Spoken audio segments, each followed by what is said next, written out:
The Case of Augustus Gloop, a different way of looking at pop culture. Steve Johnson and Augustus Gloop are individuals from two different times and really two different worlds. Steve Johnson is the author of Everything Bad is Good for You, How Today's Pop Culture is Actually Making Us Smarter.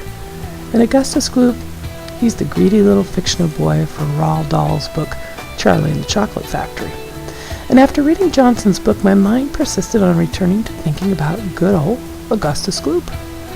Could Johnson's theory lead us to a world of Augustus Gloops?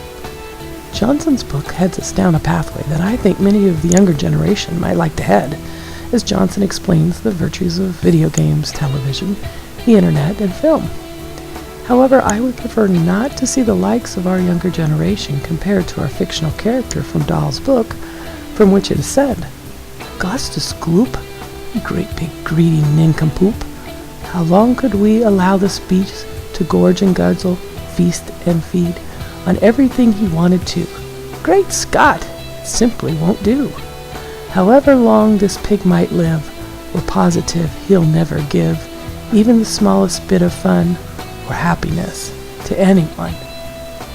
Now, while Johnson's reviews rang more in tune with my views of today's technology and even opened up some new avenues of thought on the benefits of our pop culture, I still have to stand my ground on the virtue of moderation in everything.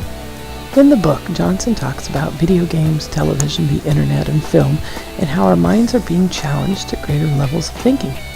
In video games, Johnson says that there is improvement in hand-eye coordination, but there are other positive qualities like working hard to solve the game, motivation and drive to work tirelessly to solve the problem, and the benefits that come from delayed gratification. Johnson believes that this hard work in gaming and working to that final solution of the game is what's making us smarter. Johnson goes on to point out that players are forced to make decisions and prioritize as they play their games. He feels like this helps us become higher level learners and better thinkers. Now, I am not an avid gamer, but I can tell you I've played Tetris and I've played Roller Coaster Tycoon. And did those games make me smarter? Well, they gave me a different way of looking at things, as I did make decisions and have to prioritize as I played. But I can also tell you that I became so sucked into the games that the world around me just didn't really exist anymore. I was so busy trying to win and trying to play. I think the key thing here is that sometimes it's good to play, but not all the time. And the youth of today need to know the reality of gaming is fun, but you have to be able to limit the amount of gaming you do. So just like our poor Augustus Gloop, we have to have something besides just chocolate. Parents need to ensure that the children are getting a balanced and healthy diet when it comes to the consumption of pop culture. Now, as educators, I think we play two important roles in our students' development and education. And one role is to advocate to bring new technologies into the classroom to better aid in student learning. I think the second role is to educate our students in the need for that balanced and healthy lifestyle when it comes to interaction with these time-consuming new technologies. When bringing these new technologies into the classroom, it's going to be an uphill battle. But we also need to be cautious as teachers and as citizens of the society with prudence in defining the purpose of even bringing them into the classroom. It's too easy to find using games as a fallback, of a means of virtual babysitting, as Mark Berlin states in his book, The Dumbest Generation. These technology tools, they have to be used as a mean to add depth and breadth in assisting in instruction with students. Johnson goes on in his book to talk about pop culture and television. He references how scripts for television have gotten deeper, that the writing that is done is different than it was done many years ago. As he described the types of writing for scripts that are done for television, how the plot lines are intermixed, how we have to think about the different situations that are not totally told to us and have to evolve, multiple lines, multiple interactions of characters, I had kind of an aha moment. I thought, that's specifically why I did not like watching that television show. It was so complicated. There were things that were left out that I didn't understand from the beginning of the series. I just didn't get it. But then as I thought more about what I choose to watch today, I had another aha moment. And the very things that Johnson explained is what's part of the program that I so enjoy watching now. Needless to say, though, I think that television and education, I just don't see a broad use for it. I think that it would be great to show snippets of well-written shows to help students understand a clearer vision of what quality writing is like. David McCandless says that the visualization of information is a form of knowledge impression, and it can help solidify problems and the solutions for students.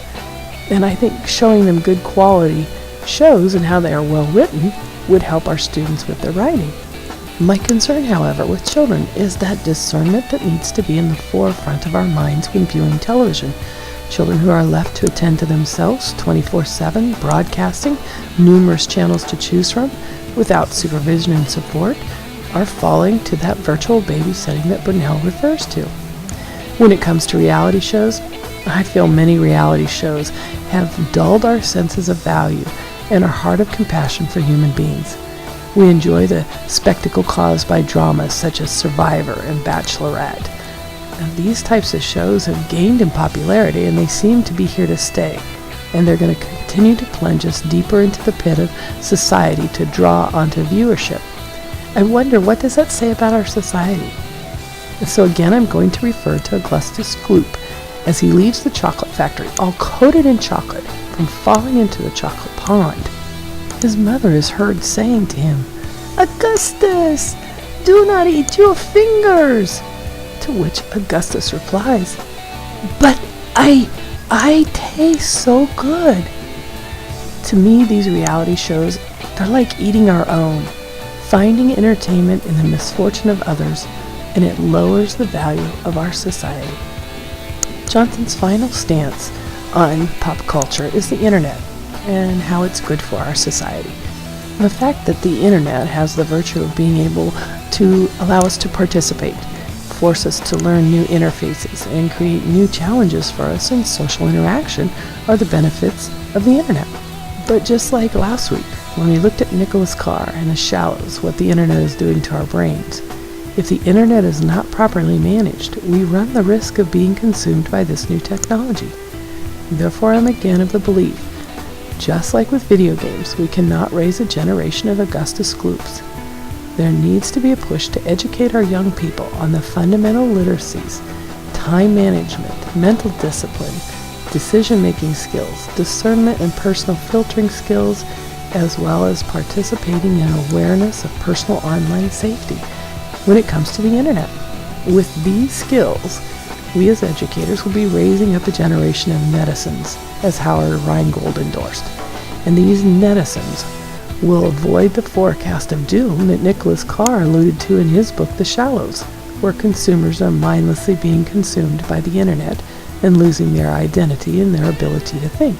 So in conclusion, Johnson makes many claims to the benefits of pop culture, and I can only agree with some of his claims, but not all of them.